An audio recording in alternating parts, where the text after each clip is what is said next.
So, welcome to Keelmen's Hospital. This building hasn't been used for 15 years, so it's a bit of a state inside, but quite safe at the moment.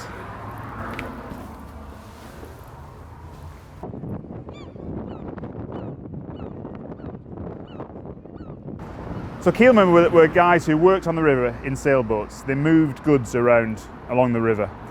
So they were part of the industry of the city. And so yeah, if they were ill or if they were retired, they would need somewhere to live. Some kind of union would probably kind of cover their expenses and allow them to stay in this building.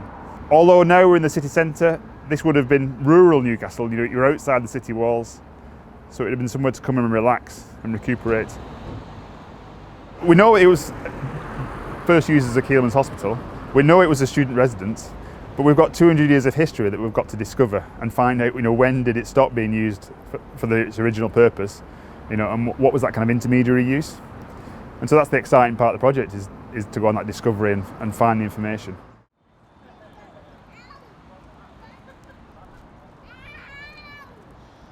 Like now the city's just grown around it. New bridges on the river. It's a thriving place. But this building just sat here, really important building for the city, and just forgotten about. Wow.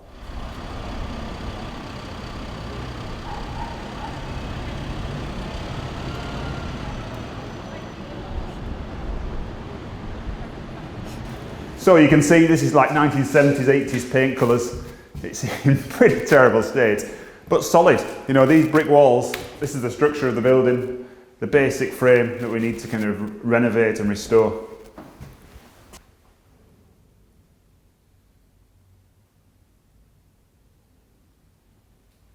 This is one of the most significant buildings in Newcastle, but the stories just aren't there. We haven't done the archival research yet to kind of gather the information.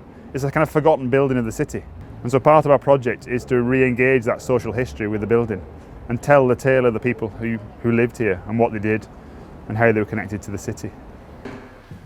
And if you see that what's incredible about this building is this quadrangle.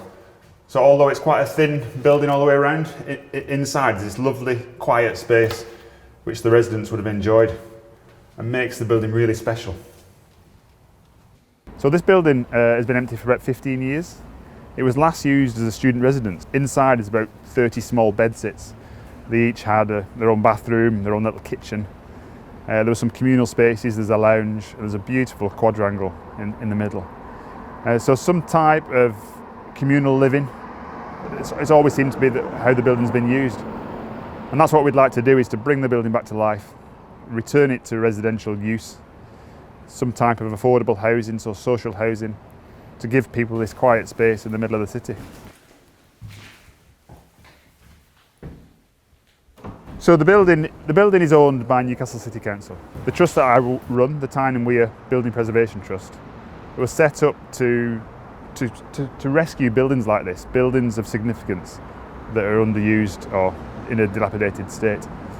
So the proposal at the moment is the council will gift the building to the trust.